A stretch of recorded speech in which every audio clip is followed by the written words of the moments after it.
it happens with extreme force. The more that you go up, the bigger the drops are intraday. Is really what that's telling you, right? Something can't go parabolic and stay parabolic. We've seen markets like that. They just don't continue. So, hopefully we get some digestion. The worst case scenario for me is the S&P comes back to the 200-day. That's pretty significant downside, but it doesn't mean that that's where I'm expecting it. I'm just going to say that's where I'm going to be really looking at the market as a long. We're breaking the 50-day, the 21-day. So there's a lot of things that can, get disheveled when you're forced to sell. And if investors are forced to sell because they're on margin, the selling stops when the last person's done. That's my take on it. One more thing, Dave. What do you make of the fact that 60% of the S&P 500 is still above, or is now above even the 200-day moving average? Well, it's a combination of sector rotation. You've seen a lot of money go into healthcare. Healthcare is mainly be driven by biotechs, believe it or not. XBI has been absolutely stellar. We've been bullish it. I'm pulling back reins here on it, and it's not because I don't like it, but when the markets get into turmoil, people do irrational things, without thinking thinking through what the next day or the next week will bring. High yield spreads, I pulled them up. We're not blowing out as of yesterday, but we're at the top end, approaching. I think we're at like 310 on the Bank of America high yield index. That's the spreads. It's significant. It's up from the bottom. It's only been building a base. But if high yield has a collapse today, then we're it's gonna run back into a liquidity crisis. I hit the February, and realized in February the market hit a new high. Okay. The next day was the start of a major decline that we saw going into April. Anyone that didn't get affected by that decline, hats off to you, and you could be a buy and hold and recovered all of it. But that I don't like to get involved in the market when I see a 23% decline. I'm ahead of it, and again, emerging markets are doing much better. I pulled up some quotes from some of the foreign markets. They're not even close to being down as much as we are today. So it can be money, leaving our market. The two areas that the market gravitated towards yesterday. Apple was flat on the day. Google barely got nicked. It was down. But investors flee to these, for as cash, right? It's a parking place. If you looked at the Apple relative strength versus the S&P 500, it's been going sideways for the last 4 years, literally in a trading range relative strength wise. And we're reaching the pinnacle of that. If you have Apple and Google give way here, that's going to put much more tremendous downforce on the market just because of the market cap weighting. The one thing I do know is everyone owns tech. I have family members, if I tell them to go out and buy some staples in healthcare, absolutely not. They will not touch them. They don't want them because they can make 10% a day in a tech stock. That's the atmosphere we're in. And these are close family members. So, if I had to characterize, what people want to own, when everyone owns the same thing, you kind of run out of buyers, especially when you have a lot of people that are looking at these other areas of the market. My friend Craig Fuller also printed today that the amount of goods in transport is at GFC levels on the truckers, just to give you an idea. And I had Craig Fuller on the show. David, you were out of town, and I think Eric posted, but he just posted that just a few minutes ago. So pay attention to outside of tech and what's happening. Not everyone works for NVIDIA. Not everyone works for Google or Apple. It's a lot of people that are being affected. You also have the highest withdrawals from 401ks ever in history as of yesterday. That's called hardship. Back to you. Thanks, Dave. Just to go ahead and add to the metrics.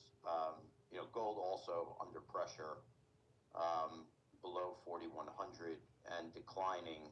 Certainly not as as much pressure as other assets, but nevertheless, still not necessarily acting the way historically we might expect it to. Eric, to you, and then over to Infra. Thank you very much, David. Yes, I agree with everything that David said. And when you are in a market which is a very high valuation, there tends to be rotation at the beginning, rotation from one sector to another. And until there's not many places to park your money anymore, and the fact that Schwab is stopping people from being over leveraged means the cracks are really starting to show. And you have to remember that when markets start to liquidate, when there's like a cascade effect, domino effect, then even gold and even other things get liquidated because people have to answer their margin calls. So you remember during COVID, we had gold was also liquidated. You had the margin calls coming in. Everything was liquidated, yeah? So it's a domino effect. It starts a bit, and those who are leveraged to sell rapidly, that may put more pressure on the market until they're all out and only the regulars are in still. And so in this type of environment, it's better to be careful. That's why I'm not in the equities at this moment, unless you have specific things that, we've mentioned then in the show that which sectors are still solid, like in energy as well. And I want to indicate something. I had a debate here with Danny 6 months, 1 year ago, 2 years ago, I don't remember. And he was saying it's time to always add Bitcoin, not to buy in a deposit. And I said, no, you always buy when there is a liquidation event. That's the best time to buy. And you've already starting to have that. These are the times to get in, rather than averaging, unless you're really rich and you have so much money. But 90% of people don't have enough, and keep adding as if they had unlimited funds, right? So when you do have a big liquidation event, that's when you strike. If you really believe something is going to be there for the long term, it's an opportunity to get in at that point. I usually wait until it's really deep into the liquidation and you start to see a recovery before catching the market. Because catching a falling knife, or piano was a falling knife is not a good idea, because it can go still much lower, and it depends on tolerance, how much red you're willing to see. So that's individual to everybody, but you have to understand that. And I'll stop here because there's many things I want to say from previous days that I wasn't able to log in because across the whole planet, 3 different stocks. But I will leave them because we have so many things in the market. I'll come back later if we have time. Up to you, Robert. Yeah, a couple things. I'd point to the British 10-year gilt yield up like 9 basis points.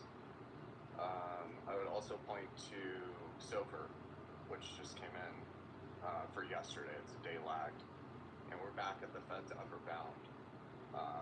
You look at the 75th and the 99th percentile, both of those are well above the Fed's upper bound, so we're getting back into a situation where SOFR is above the Fed's upper bound that they use. This is one of their static interest rates that they use. Discount window and standing repo. We don't have the standing repo yet. It should come out in 7 minutes. But I would expect to see increased funding stress. David mentioned liquidity issues with Schwab. I found that interesting. That's why I stuck my hand up, because we're getting back into that sort of environment with elevated SOFR spreads. And it's not tax deadline, it's not quarter end, it's not any of the typical excuses that are always used to kind of shush any discussion about SOFR. It's none of those things. So typically SOFR minus RRP, that spread of about 25 basis points, typically you only see that at quarter end. So if you go back to Q3 of 24, Q4 of 24, SOFR was about 25 basis points over the Fed's lower bound, which is reverse repo. Put another way, generally that range between the upper bound and the lower bound is about 25 bips. So generally you'll see SOFR get up to the Fed's upper bound, is the other way of phrasing that. But you see it at quarter end when there's immense funding stress. You might see it at tax deadline like we did in mid-September. We saw SOFR get up to the Fed's upper bound. I think it ticked like 1 basis point above on tax deadline. But yeah, it's not quarter end, and it's not tax deadline. And I was assured that this was going to improve. We did get like 5 days of improvement where SOFR spreads started to come down. But we're right back at levels indicating funding stress, and put the thing in the nest. But yesterday I kind of put some pieces together. I'm not sure if I spoke about it in the space, but just let's go through real quick timeline here. On October 14th, Jerome Powell came out and said liquidity is tightening and that repo rates are firming. Now, Jerome Powell, being the chairman of the Federal Reserve, generally doesn't comment on something that 99% of market participants have no clue about, which is the repo market and SOFR. Normally, the chairman of the Fed is not going to be talking about repo rates or SOFR spreads. So he comes out, gives these very unusual comments on October 14th about that liquidity tightening, that's a quote, and firming repo rates. Then literally the next day, the Fed released that stunning, like almost unbelievable report showing that the Cayman Islands are by far the U.S.'s largest foreign creditor, owning about 1.8 trillion in U.S. treasuries. Now you're thinking the Cayman Islands, that's a country with like $7 billion annual GDP. How could they possibly hold 1.8 trillion? Just for perspective, Japan used to be the largest holder with 1.1. So we're talking about nearly double what we thought was our largest foreign creditor. Well, it's because it's a tax haven and there's a bunch of hedge funds located in the Cayman Islands, and they're engaged in this basis trade, which is where they short the future contract because there's a bit of a premium baked into Treasury bond futures contracts. You can think of it as an uncertainty premium. You actually, when delivery comes for a futures contract, you don't, like if you buy a 10-year futures contract, you're not guaranteed a 10-year Treasury. They can give you, there's a range, there's like a window. I think for the 10-year, it's between 6 and 10 years. And of course, the seller of the future is going to give whatever's cheapest. And so there's a bit of a kind of uncertainty premium baked into the futures contract. Well, that goes away at expiration. And so what they're doing is they're long the cash treasury and they're short the futures contract they're delta neutral. Doesn't matter if rates go up, rates go down. They don't make money either way. It has nothing to do with direction. They're delta neutral. What matters is that basis going to basically going to nothing at expiration. And they lever that trade up because we're only talking about like 10, 15 basis points. Very, very small amount of profit. Well, that's nothing for a hedge fund. But if you lever it up 50 to 1 or 100 to 1, it's real money at that point. So that's what these hedge funds are doing, and that's what the report details. I did a whole video on it. People can go back, search Cayman on my channel, and I go through exactly what the basis trade is, all the whole thing.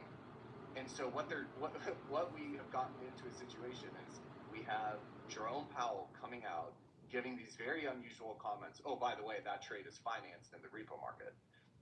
And so you have Jerome Powell giving these very unusual comments about repo rates, about SOFR spreads. Then the next day you have the Fed come out with a very, like literally almost unbelievable report about the size of this basis trade, which by the way has been a known risk for a decade or so. Like the SEC has written about it, the CFTC has written about it, the Fed has written about it. The leverage is well documented, that 50 to 1 to 100 to 1 leverage. That's not like hyperbole. That is literally documented leverage in this basis trade. And it's blown up multiple times. So it's like known risk. They come out with this paper saying, yeah, by the way, that basis trade, it blew up in 2019 and 2020 due to a widening of SOFR spreads because, of course, it's financed in the repo market, and when the financing leg of your trade goes against you, even if the basis is going perfectly fine, your position gets force unwound. Well, what would a force unwind of a basis trade look like? It would be buying the future because you're short, and then selling the cash U.S. Treasury. So of course, this would put and has put in the past immense pressure on U.S. Treasuries, selling pressure on U.S. Treasuries. It kind of blew up in early April. You can see the spread between futures and cash Treasuries widening. So it blew up then. It also blew up March 2020. It also blew up in 2019.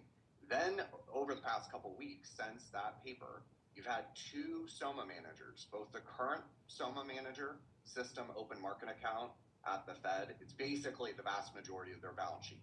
The guy that, easiest way to think about it, the guy that manages the Fed balance sheet, came out yesterday, or sorry, 2 days ago, and gave a warning about repo market and about SOFR spreads, and said that reserves are no longer abundant, which is a pretty important statement for a Fed official to make.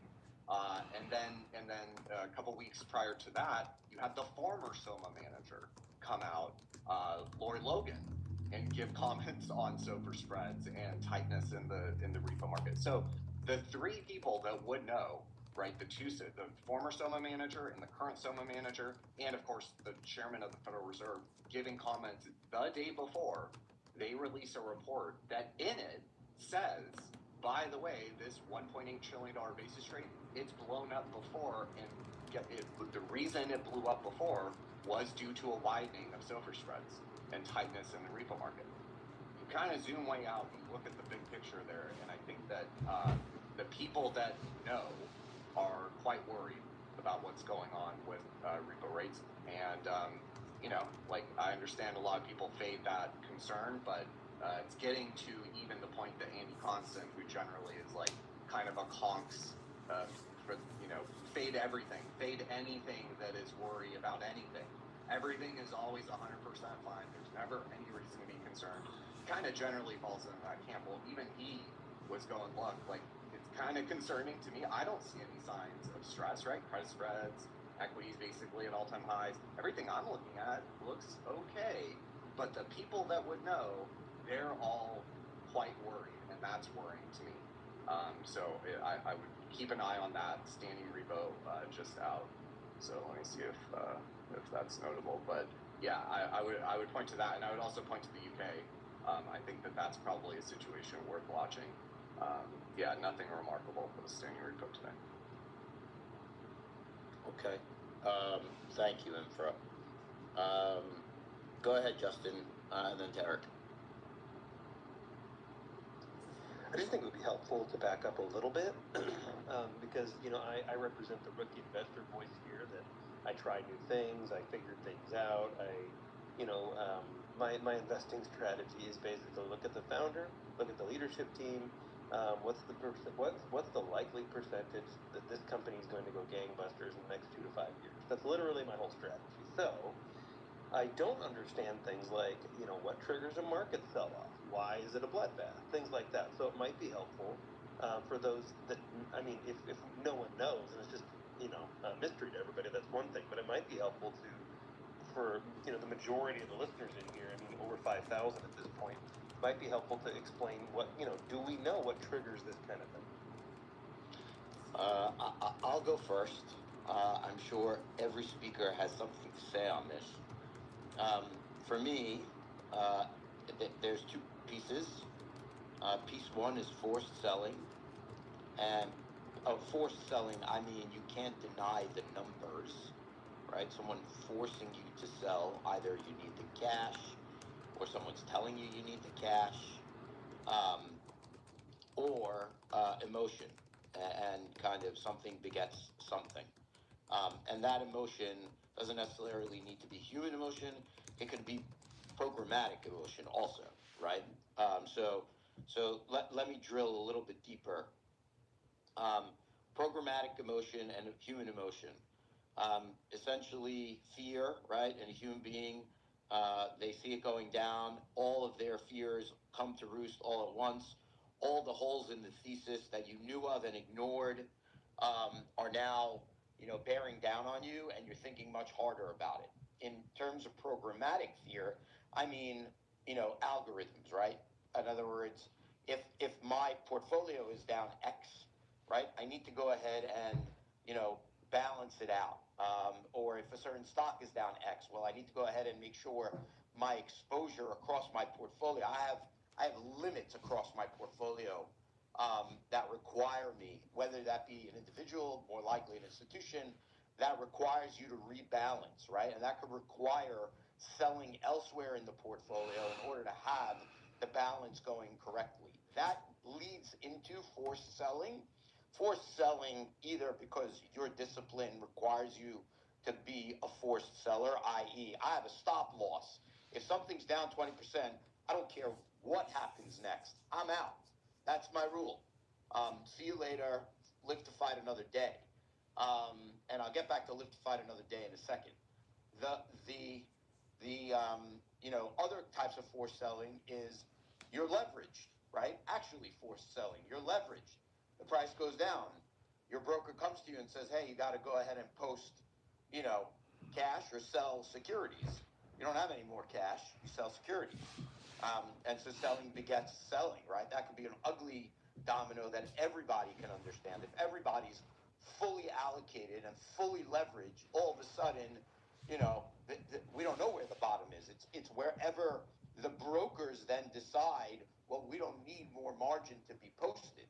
I don't know if that goes all the way down to zero in some instances.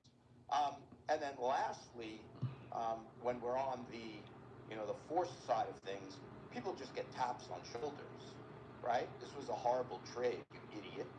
You have to sell this now. I don't care. You listen to me. You are my employee. You are my GP. I am your LP. I want my money. Therefore, you're forced to sell. So those are all the reasons that there is, right? To go back to, some sort of forced selling, right? Everything that Infra spoke about, a lot of it is undeniable, right? You can't go and fight City Hall, right? If the trade isn't working and you don't have cash to go ahead and post or somehow to make up for the losses, you're going to have to go ahead and liquidate your position. And the more leverage there is in the system, the more deflation that needs to happen in order to come back down to reality. Now, someone asked me, with this I'll then defer to others on the panel, which I'm sure have lots of interesting things to say on the point, right? As investors that have been doing this for a long time, the most important thing, is to live to fight another day, right? I'm not a YOLO guy. I'm never YOLOing this because I need to live to fight another day. And so, am I bullish at this point? Yes. My standpoint personally is I don't see enormous. Are there cracks in the system? Are there issues? Have we seen some bad news, some bad situations, and things like that? Sure, we've seen a bunch of that stuff, and we've seen a bunch of that. But there's nobody, I haven't yet found somebody that is able to put their finger on something that is a blatant problem, impossible to easily correct. I think the biggest issue that's hanging out there right now in terms of concern, especially when it comes to tech, is where is the capital going to come from for all of these promises that have been made? And with all due respect, and by the way, that's why credit default swaps, by the way, this is important, credit default swaps on all the names that we know in the AI space from CoreWeave on down, those CDS prices have blown out. And if I was trading CDS, I would be a seller of those defaults. I think that's free money right now. I think this market is going to figure out a way, and Trump is going to figure out a way, and the Fed is going to figure out a way to go ahead and make all of this AI work. Maybe not to the levels initially promised. If it needs to be scaled back, it'll be scaled back. But at the end of the day, this is a vital security concern for the United States. It is much bigger than just profit taking for 7 gigantic companies. This is really, really important for purposes of the continuation of U.S. dominance in the world. And so I think it's going to happen. But that's the biggest issue I think that's hanging over the market right now, with all due respect. I don't think that blows a hole in our economy if that doesn't get done. And I think, like I said, more likely it gets done at a lower level than not getting done at all. But in any event, I digress. So there we go. I'm going to go to Eric, then I'll go to Infra. Go ahead. Thank you, David. Yes, I agree with almost everything David said. And I can add something, Justin, is that the method you're using to evaluate a company is proper method. But what happens is that when you have a macro event happening, even the great companies have a retracement. If you go back to the dot-com era, 2000, you had those crazy companies which has valuations which made no sense, went from, I don't know, $1 billion market cap to 20 million market cap, whatever, almost bankrupt, yeah? But you had other companies such as AMD, which had a P of only 10 or 15, still collapsed by 50%. I was holding AMD back then. Because of the climate in tech, it went down by 50%. Now look at it today, yeah? But it happens that even if the company is good and has solid earnings, because of the global market sell-off, and a lot of people are liquidating these shares because they are forced to, just like what David just explained, and so you have a big retracement. That's actually a good time to snatch those companies which have strong fundamentals, but which have went back down with the whole market. So, but they get affected. So even a company which might be fantastic will get affected when there's a global macro event. COVID was the same thing, etc. Right? So that's why you have to. It actually matters what those indicators are saying. It matters to me that right now credit cards are getting difficult for people. It matters to me that I saw a couple of days ago that the cars also payment loans, people are having trouble paying that. So to me, there's a lot of factors which are signaling red. So I wouldn't be super bullish the market in general. Yeah, I'd be more, and that's why I mean more in gold than in equities, because I'm looking at those factors until there's a next event, if it happens. Yeah. But right now you have like a K-shaped economy and also K-shaped in terms of investment, just like David said. I'm sure the Trump administration will come around for a lot of these big tech companies because they see it as national security, or at least they want to catch up or to stay ahead versus China, because now they're in a full trade war, economic war, and technology war. Back to you, David or Robert. Info, over to you. Yeah, just to update that timeline, I totally forgot. It's still very early here in the West Coast. Federal Reserve Bank of New York yesterday put out a interesting chart showing hedge fund borrowing by source. The size, and it's titled "The Size and Growth of Hedge Funds: Hedge Fund Borrowing by Source," and it shows prime brokerage, repo, and other secured borrowing. And they note repo, which has surged from about $1 trillion in 2021, about 1.2 trillion, that it surged to now about 3.2 trillion, and notes that that's largely for financing fixed income. And then prime brokerage has also surged from about 1.2-ish trillion in 2020, 2021, to about 3 trillion. And so I think that that's interesting. They're the operational arm of the Federal Reserve. Thank you. I wanted to turn to two stories. One is yesterday, a top Fannie Mae official was ousted for sending pricing information at the quote Director Pulte's ask to Freddie Mac. This is problematic because this is collusion, and that's why the person is out.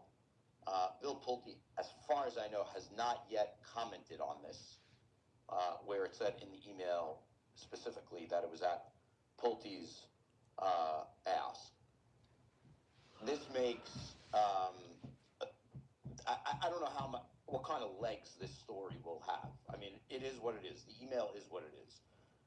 Whether this is something that has gone on for a long time, whether it's something that only started under Pulte, and how hard, I mean, I'm sure the Democrats will push hard on this, but how hard this story will be followed is what will determine the fate of Fannie Mae and Freddie Mac, right? I'm no longer invested in Fannie and Freddie. The speculation on Fannie and Freddie, or the upside, is about it being privatized, leaving conservatorship, and being full-fledged, public companies, as opposed to, being cash swept into the government, pursuant to everything that happened during the Great Financial Crisis. And with this cloud over it, and until this story, if it hangs around, until it's resolved, it would seem to be very difficult to go ahead and take these companies public. And people in financial circles, and people that are particularly focused on housing and on Fannie and Freddie's fate are talking about this story. It was an AP broke story. They broke the story, and it's getting some legs, and we'll watch and wait. With respect to the IPO market, so folks in the crypto space, Grayscale filed their registration statement. Go ahead and list the stock. Funny enough, I ran into the person at Grayscale that is responsible for this, which came over from Figure, and Figure was the one that went public most recently before that. I ran into this woman 2 days ago at the Bridge conference, the day before they filed their registration statement. Well, it seems to me until the market gets on more stable ground right now, filing for, going public in this market is almost a non-starter. Sure, it could change as quickly as it changed this way. We could be back in a week, to being a robust market, and there being stability. Likely not. You usually take the stairs up. We usually take the elevator down, and it takes a while to climb those stairs. Once again, it doesn't all of a sudden happen over a weekend. The one thing I will tell you, folks, this is an interesting market only because of the dichotomy. In terms of this downdraft, right? I mean, there are certain names that are down a lot because they rose a lot. Certain names that are not down a lot. Usually, and we'll see if we're nowhere near the bottom and there's still a lot more pain to go, then the next statement will be much more operative. But for right now, the usual rule of thumb that the biggest and strongest names come back first in a recovery may not necessarily hold true here, because the strongest, biggest names, many of them, if you're not tech focused, AI focused, whatever, you're not down all that much, frankly. If you're down 4% over 2 days, all right, I mean, it's not terrible. I'm sure, on average, you're up, somewhere between 15, 20, 25% on the year. What's 4 points off of that? On the other hand, some tech names are off 9, 10, 12% over 2 days, right? And crypto is even, more, crazy. So, as far as that rule of thumb and the comeback goes, we'll have to wait and see. We may, be talking about red markets for a couple more days. I don't know if this is, going to be the end. Go ahead, Infra. Yeah, your mention about high beta kind of got me thinking. So I looked at the dollar yen, and that's made a pretty large move over the past hour or so.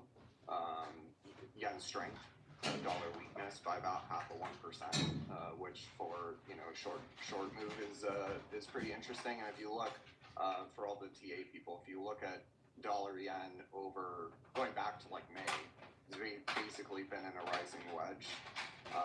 And that, of course, the carry trade, the yen carry trade, what generally gets bought with the proceeds, what that generally gets, invested into U.S. Treasuries to some degree, but then also high beta, tech stocks, NASDAQ, S&P 500, market cap weighted S&P 500, and it's in this rising wedge, right about to break down. From what I've seen in the past, the Bank of Japan, or the Ministry of Finance, has intervened at levels that kind of would be, that it's almost like they know TA, right? Like they have TA, gurus in the Ministry of Finance, because I've noticed that a lot of their interventions happen at a key level that TA people would be trading off of or watching.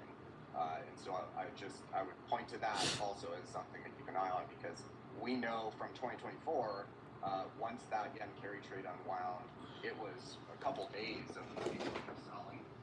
And so if we continue to get sharp moves in dollar yen, look, everyone has assumed that with this new prime minister, profligate spending, hyper dovish Abenomics 2.0, right, and weaker yen. So you might have had a situation where maybe that trade is getting squeezed to some degree, and you're getting a bit of an unwind. It would make sense if you look at, but I mean, this has only been over the past hour or so. But that could just contribute, I guess, is what I'm saying, to even more downside. So I would keep an eye on dollar yen. I mean, people are already talking about babies getting thrown out with bathwater. I gotta tell you guys, this is not a real sell-off. I don't know. When you've been around for periods of time where it's literally weeks of selling, and you wake up one morning and you're just like, you're dizzy, and you're saying to yourself, I don't remember a day where the market wasn't selling off. That's a sell-off. This is like, okay, a correction. I don't know. I'm not freaking out. Go ahead, Paul. Isn't it like you look at the textbook return for equities and it's supposed to be like 8% per annum long term or something like that? I mean, I think people are a little confused on what equities are really supposed to return, given, you know, the last 4 years of like, you know, 20%, negative 20%, then 20%, like something like that. I mean, I don't know the exact numbers, but, you know, it's kind of like equities are not supposed to return 20% a year, multiple years in a row. That's not the plan. But, you know, Well, Paul, if they don't, then it starts raising issues for the federal government. Like, Luke Roman's done the math on that, and like equities have to return 15 to 20%. Is his conclusion. Otherwise, you start getting into, you know, revenue issue for the government. We're going to get I there. agree with you. We're going to get there because you can't goose this market for forever, right? I mean, I think those of us that are older, and I don't mean to, you know, go ahead and put some ageism on this, but those a bit older, you know, just know that, you know, 20% a year is just inappropriate. That type of expectation, that type of wealth, you know, growth is just wrong. It doesn't work. it's not inappropriate, but it's not. I mean, it's not what the long term shows. It's like when you know, I remember in college, like doing economics, like you have the long term growth of the equity markets, and it was like 7-8% long term, and bonds were maybe 4 to 5% over the life, and that was the mix. And like you don't now, we have these like at different periods of time. You know, you've had big spikes and a downturn is like, I would say, you know, 10% is a correction, 20% is a downturn. I mean, there's been days, I remember, like there's been days where the market's been down like, you know, 20% in a month. Like it does happen. And we had something, I don't know, I forget, you know, in April it was down 10% or something like that. But it's what I'd like to hear from Infra is, are you talking about like tax revenues? That's where it's coming from, that they have to grow equity markets that much for tax receipts on stock sales? Is what exactly you're saying? Yeah, capital gains revenue, stock-based compensation, and wealth effect. He did the math on PCE, which of course is what 70% of U.S. GDP, and compared it to the equity market and various metrics from that. You know, capital gains tax revenue, stock-based compensation, and determined that it like basically stall speed. I got you. Stall speed would be anything less than 15%. You start going into negative territory on consumer spending on capital gains stuff. Yeah, I mean, if you go back to like '98, we had a surplus. I mean, that was like pretty wild that we actually had a budget surplus because of all the equity compensation, equity sales, due to the, you know, the one-time change in the economy from, you know, pre-internet to internet focused. I mean, there was soon to be a bubble, you know, a few years later, but we actually had these, you know, we had the peace dividend plus the internet trading sales that created the huge tax revenues. Like, you know, we don't expect that, but you're just saying to kind of grow out of whatever our $30 trillion. Just to keep stable, he said. 15%. Keep stable. Just to keep the deficit stable. Deficit, got it. Okay, deficit. Yeah. We could also have, you know, go to the pre-COVID spending level, plus or minus 5% per annum. After that, like, it's not like we are so blown through, like, you know, pre-COVID state of spending levels. It makes no sense, but no one seems to want to go back, and like I don't know what the money's getting spent on at this point. Never going back, man. We only know how to have good days, no bad days. Go ahead, Brandon. Yeah, not to switch gears here a little bit, but I think it does kind of tie into the conversation. Two things real quick. The Labor Department said that it may not release October CPI data. I don't know if there's something further to read into that or not, but something to keep an eye on. And then the second story that I think is a little bit more important, in my opinion, is the hack, the Chinese state-backed hack that they used, that Anthropic detected, and they used AI agents for the overwhelming majority of the work. It was something like 90% plus of the work, and so it's a very sophisticated attack. And I think that that's something that's interesting for a few reasons. One, that China, they're so compute constrained that they're doing their cyber attacks on our models, on U.S. models, and that likely has or is going to play into the export control situation for NVIDIA and these chips and everything that we're talking about providing or not providing to China. If they're going to continue doing that, which is my suspicion that they would, we're probably going to want to really cut back on the chips that we're giving to them. And then the second piece of that is that Anthropic was able to detect it. I guess that's really interesting. I'm wondering how some of these cybersecurity stocks are going to do after this news, and I'm sure likely after many more are going to come out. That may be one to keep an eye on. David Nikoski, I don't know if that you have a few cybersecurity stocks that you're big on that maybe can help with this, but that's something that I think going forward we're going to have to really think about at a more in-depth level here. I just want to mention breaking, the CEO of Walmart, Doug McMillon, said he's stepping down. He's been in the role for 10 years. He'll be succeeded by the current chief executive of Walmart US. Just wanted to throw that out there. No particular significance to the discussion, but breaking news. Brandon, thank you for raising those 2 points, both very important. Dwayne, go ahead, and then Grant Cardone, wondering if you have any thoughts on this beautiful Friday. Go ahead, Dwayne. Thank you. Good morning, everyone. So I was just going to add to the conversation and just basically saying that if we look at our favorite, some of our favorite metals and some of our favorite commodities here, they're really telling us a story, and they're really acting accordingly. So, for example, we've talked about gold and silver. If you look at gold and silver's behavior, despite the pullback this morning, gold is still up roughly about 1.5%, and silver is up about 4%.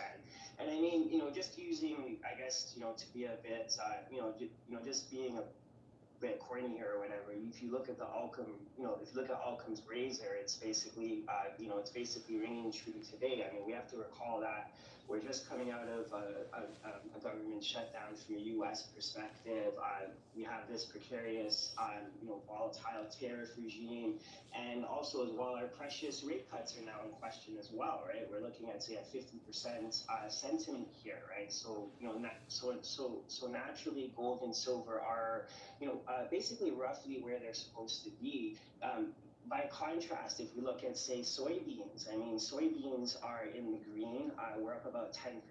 And I mean, despite the fact that we've had this tariff, these tariff issues, we do have some demand growing in the U.S., but I mean, what is this really up for? It's really on hope of basically demand raising even more, China pulling off of the pedal here. Also, basically weather and in Brazil and other regions, basically being adequate for a proper crop here. So, that's basically your irrationality, which you basically have a market here which is positive despite fundamentals just not being there. Another contrast we could look at is lithium. Lithium is up about 16% for the month, and that's basically up on the energy story and the EV story. So we can see when we look at lithium, and we can look at something like copper, which is still hovering around the $5 mark despite pulling back as well. This is telling us that the overall general story for industrialization and basically pro infrastructure build out is going to continue despite what's happening on the surface level. So, we can see all of the exuberance, the irrationality, and the fundamentals coming into play here when we take a look at these things. So, overall, I would believe that the message is not to panic, and things are playing out as they should be, and they should continue to play out in this way over the next 6 months to a year, just in my humble opinion. Back to you. Can I? Well, Yeah, go ahead, Brendan. yeah, I just want to add one more thing because somebody just DM'd me about it. They were asking specifically what the AI agents are and what Anthropic, which if you're not familiar with Anthropic, that's like Claude, the AI. It's the company of it. What an AI agent does is you give specific tasks to this agent. So, something that I may use it for personally is like check my bank accounts daily. That may be one AI agent. If there's any charges that seem abnormal, please send me an email. That's an AI agent. Another one, please check my calendar for the day. If there's something new added, make sure, I'm getting notified in whatever way. So there's all these different ways that you can utilize AI agents. What was really interesting and sophisticated about this attack that Anthropic detected is it was almost like Severance. Each AI agent had their own small tasks to complete. And the way they were able to get away with this for a little while is none of those small tasks in alone, as a standalone, would be anything that would set off a trigger. But then once all those AI agents come together, it's like the Manhattan Project. Each individual person, they didn't know the overall goal. They just knew their own small tasks that they had to complete. And so that's something that's already happening at a fairly large scale here.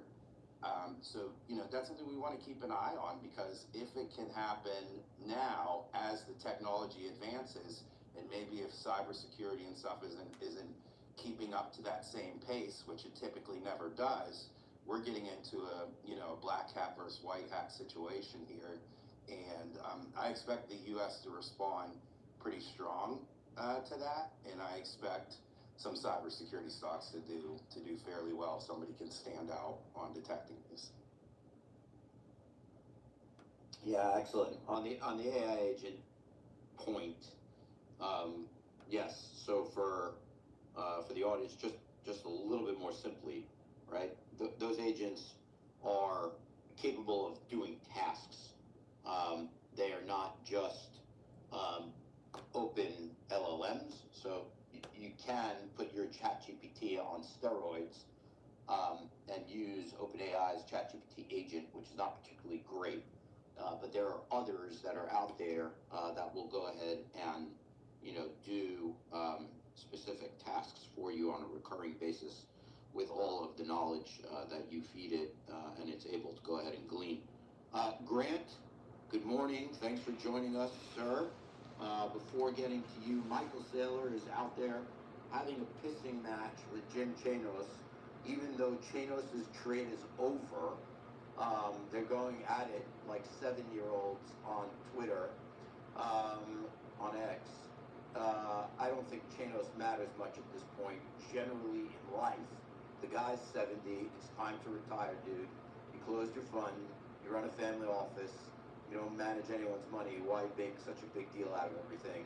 But that's just my, I don't get along well with short sellers that are public about their angst. But on the other side, Saylor's announcing that Strategy is making big buys, accelerating their buys, and they will let the market know what it did on Monday, which is what he's supposed to be doing. As the cheerleader for Strategy and for Bitcoin and for his digital asset play, he's doing exactly what he's supposed to be doing, rallying the troops, baby. Time to go in with all the firepower you got in order to, buy low and hopefully one day reap the rewards. So Grant, over to you, sir. How you doing this Friday? Yeah, I'm doing good. I'm in flight, so I don't know what this connection is. I actually have Mike coming into my studio today to shoot an interview with him for a couple hours, so I'll ask him about the Chanos deal. And I'm So doing every good. time we Got came orders in down, at 94, so I'm hoping it gets there. we To went Bill. back We over to visit accumulate and cash flow past from our that. real estate properties every month, and So as that happened. that cash account builds up, we put orders in, And hoping boom, and to then fill that those. happened. I hope it doesn't go lower than that, but I'm willing to suffer with it if it does. So I'm with you on the short sellers. I have a hard time listening to them promote themselves through bad news. It will only be temporary, by the way. Excellent. Listen, we'll take you any way we can get you, even in the sky. Listen, it's a game, it's a fight. It's good entertainment, I guess. Take it for what it is on a Friday. I just know Chanos too well, and I know people just like him too well. Their tactics sometimes get a little bit too down and dirty for me. I've been involved in a bunch of these situations, so I've experienced them firsthand. There is nothing too underhanded that they won't do. They're happy to do it all. In any event, I digress. Patrick, good morning. Welcome to you, sir. Charge for the day, and then we're going to go over to Hannes for the energy update. All right, thanks, guys. Look, I just missed it, the MicroStrategy chart. That chart looked terrible, like a long time ago, many months ago. It was losing momentum, and the signs were there. Like, again, it's not fortune telling. It could have went back up, but the signs of odds probably was there of this implosion right now. There's no end in sight right now. Like, until the charts start bottoming and turning up there, like it's in free fall. I don't know how low it's going to get there. The post I did back in the days, I saw like a 40% drawdown for MicroStrategies, but we just got to wait and see where the dust settles. The idea is that when you have possibilities of drawdowns starting, you don't go long. You don't enter. Let's say you're on the sidelines. You didn't enter from much lower. It's like, guys, don't get crazy here. Same thing for Bitcoin, guys. You cannot have a bull era in Bitcoin if it's underperforming gold. It's like, that just doesn't happen there. And the warning signs for Bitcoin and cryptos in general, they were there many months ago there, and when Bitcoin was at 118, wherever it was, it's like people keep pumping, go in long, but you look at the charts and you're saying, guys, there's a time to go long, to enter, and there's a time just to wait until, the market resets, until the drawdown's complete, and my goodness, it's like, it's just nonsense. And just with this sentiment thing, guys, you gotta be careful, because sentiment could get worse. What you think is awful sentiment, if the charts aren't showing you a bottom that's turning up, you're just trying to confirm your bias. Oh, the sentiment's bearish, it's extreme, it has to go back up. No. If you guys remember 2008, a whole bunch along the way there, when the Dow was going down 600 points, 900 points day after day, the sentiment was rock bottom, and it could keep going rock bottom. So forget that sentiment thing. Look at the charts, wait until there's an actual bottom, an actual consolidation that happens, and then you play the next breakout. Please, guys, stay safe. Yeah, that was excellent. I agree, Patrick, on the last point. A couple of points, by the way, before I get to Hannes. And then after Hannes, I will close with one other story. The hedge fund and trading desk catch-up for the end of the year now becomes even more, it could be more violent at this point. It's really amazing. So hedge funds and trading desks, there was a story a week ago about the expectations for bonuses for the year on a year-over-year basis in the growth. Now, in order to go ahead and capture that, there actually has to be gains in order to go ahead and pay those out. And so if those trading desks, especially those that take proprietary risk, are now getting beat up in this market, they're not going to be able to meet those bonus expectations. So the question is, what happens from here to the end of the year? How much chasing is going to go ahead and happen? And I'll just give you a real, slice. So Renaissance Capital, Jim Simons, right? We may he rest in peace. Incredible track record, one of the greats of all time. So the fund, not the medallion fund, which is closed to outside investors, the outside investor fund, which is the Renaissance Institutional Equities Fund, it was off 14.4% in October. It's now down 7.5% for the year. There's a smaller fund that they manage. That's a $20 billion fund, folks. The smaller fund that they manage, the Institutional Diversified Alpha Fund, was off 15.5% in October. It's off 10% for the year. Now that's a quantitative hedge fund. So how much chasing can go on in a fund like that, I'll leave them aside. But if you're in a fundamental stock picker fund, whether it be long short equities or some other strategy, in order to go ahead and not get fully redeemed at the end of this year, i.e. close your doors, right? The S&P and the Dow and the NASDAQ have not taken off 10% over the last couple of days. I mean, they lost a couple of percentage points, and there still could be a Santa Claus rally by the end of the year. I can tell you that hedge funds that were in this market hard for the months of October and November, because they need to chase in. Hey, what's up? Everyone on YouTube side, I'll be signing out of YouTube. All right, so that is, we're doing still, it's supposed to be 30 days, but we're gonna do a lot more than that. We're gonna do until the new year, and during that time we'll still monitor the prices of the market despite, regardless. But it's time for sale, and everything's going on sale. So Bitcoin is on sale right now, a lot of cryptos are on sale, everything is on sale, the market's on sale, the clothing on sale, stores are making sale. You know what I mean? Go get your Black Friday deals, enjoy it while you can. It won't stay that low, it won't stay that on sale forever. So yeah, so the YouTube live will be going on until the new year. We're gonna see how it goes. We're gonna see how it goes. I really want to see how it feels, and what, if YouTube has any growth. Not that I have a lot of subscribers, but hey, who knows? Maybe end of the live stream marathon we will see the difference, and nobody can tell me about after that how it is, because then I would be the judge. I'll tell you guys how it is on YouTube side. On TikTok side, obviously, TikTok is always up and down. It doesn't really matter what it is. We're gonna go ahead and do a little bit of follow my account, TikTok accounts, and see where things go. All right, but for now, that is the 1 hour for my YouTube side.